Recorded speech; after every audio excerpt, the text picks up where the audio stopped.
Alright, so what do you guys think of the exhaust? Is it too loud? Is it too raspy, or is it just right? Let me know. I like the setup, but I had to switch it up. Basically, my exhaust hit. I went over a speed bump and my exhaust hit, so I went to go get it fixed, and I was like, might as well just go change it up, because I always wanted to run dumps, so I just went ahead and did that. Everything's basically the same, except it's just dumped right behind the axle, so muffler is still there, the X-pipe, long tubes, nothing else has changed.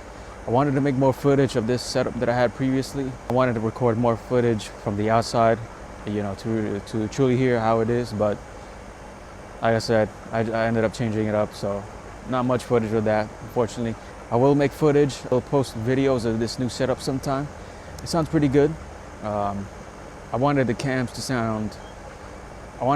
to really pop out more than it does, you know. When I'm at events, I'm next to these LS swap guys, all these LS swap drift cars, and then their cars just chop way harder than mine. You know, mine chops, but it's just nothing compared to how they chop. The 3 valves and the 4 valves, they chop even harder than us 2 valves. So I wanted to see if I can make it a little more louder with this dump. So I think it did. I think it did definitely get louder, but I haven't fully heard it myself, because I literally just got the exhaust. So I will see it later, see how it is, you know. But yeah, that's it.